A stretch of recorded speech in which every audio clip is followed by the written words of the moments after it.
What's up, everyone? Nitro here. Just got out of the theater seeing Masters of the Universe, the 2026 version. Holy cow!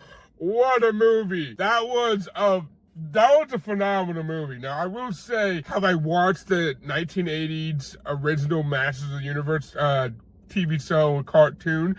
No. Have I only witnessed anything about Masters of the Universe based off what the internet fed me, which was basically Hey Ya song?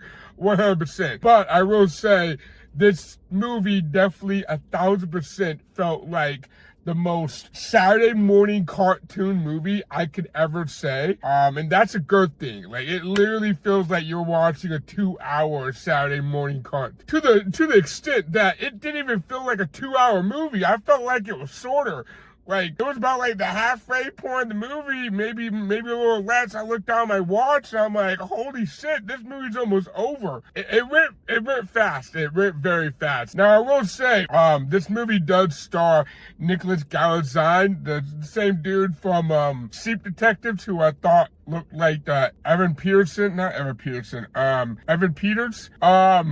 got that name wrong still. But yeah, Nicholas Galitzine, he stars as He-Man. And at first, it starts off in Eternia, and everything in Eternia, when this movie is in Eternia, that is the best part of this entire movie, in my opinion. They did a phenomenal job with Eternia and the fancy world of Eternia. The world building is it's just an awesome place. But yeah, it starts off with Eternia. Skeletor is taking over. Skeletor is played by Jared Leto, which, let's be honest, over the past decade or so, Jared Leto had some crushable roles, you know. Yeah, he was Joker, he was Morbin Time, he was, did he also do Madam Reb? I think, maybe not, I don't know, crushable roles over the past decade. And I will say, Jared Leto absolutely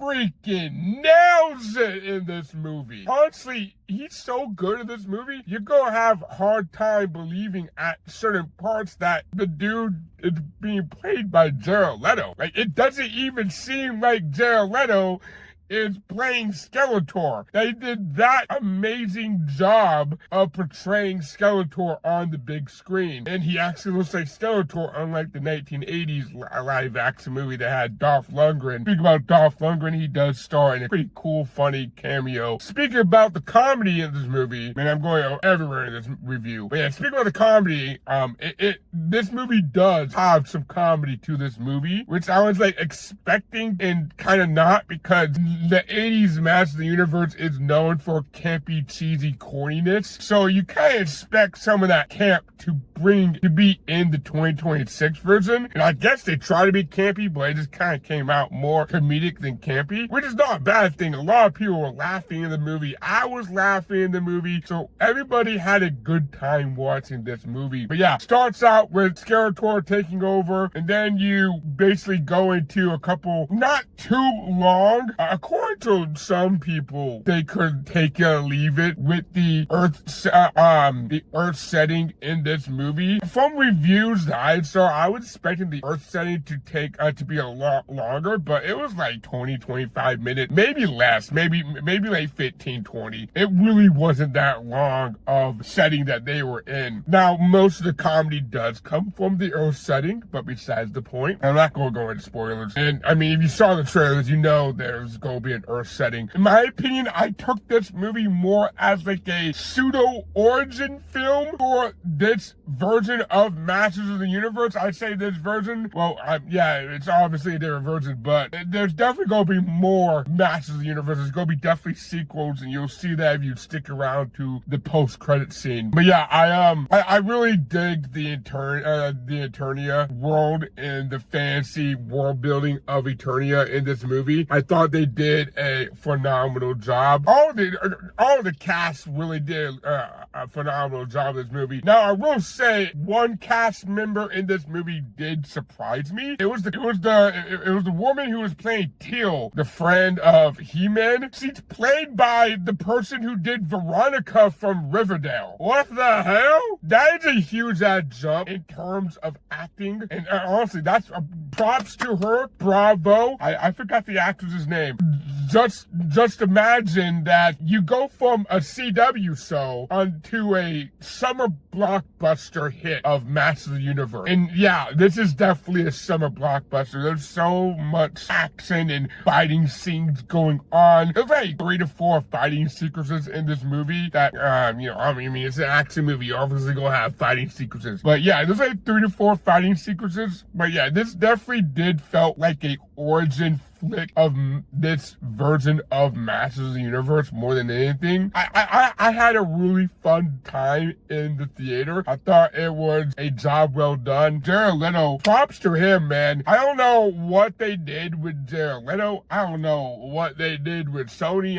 Maybe they got a really good movie director, but yeah, Jared Leto, fantastic job. Sony, you didn't fuck it up this time. Bro, Sony's been known for fucking movies for a decade, and this is actually good? Are we living in a different timeline? Are we in a different universe? Is this a parallel universe? Did I wake up and Sony just decided to cook for once? That's crazy. Also, another thing that I can rave on about this movie, the soundtrack is mint. It's a good soundtrack, and at times there's a couple Queen in this movie. It's nice to hear Queen coming back and stuff. I mean, Queen's nostalgic, and that's 80s music. But yeah, I think they did a really good job with the soundtrack. Obviously, you have What's Up, What's Up, Hey Ya. That song is definitely in there, which was in the credits, though. Still, very fun time in the movie theaters. I thought what they did, what they set out to accomplish with Masters of the Universe, they did a phenomenal job. Also, I totally forgot to mention Idris Elba as Man-at-Arms. Some people like him, some people don't. They don't really like the story path that he's on. I think he's fine. But yeah, I think Man-at-Arms portrayed by Idris Elba, he did a good job. I mean, it's always nice to see Idris Elba in more projects. We all love, I guess, Idris Elba because he's now knighted by the United Kingdom. But yeah, Idris Elba did a phenomenal job as like a washed-up Man-at-Arms character. Now, if I had to go back and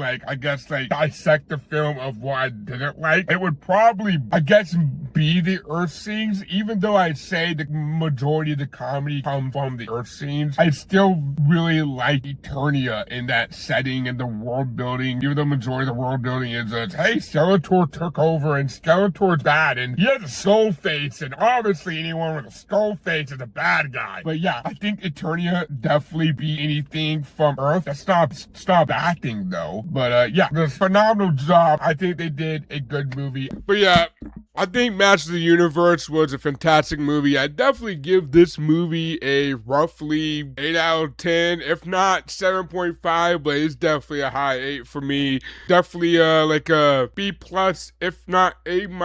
I highly recommend go see Masters of the Universe in theaters. It's definitely that movie that is made for theaters. It's a summer blockbuster movie, and it's the best you can get out of a summer blockbuster if your name is not Spider-Man, Avengers, or any other Marvel property, or even DC property down the line. But you know where I'm going. I think for an action-adventure movie, it's fantastic, and I can't wait for a sequel, because there's definitely going to be a trilogy, if not a quadruple. This movie is going to sell. Jared Leto killed it. Go support Masters of the Universe in theaters now.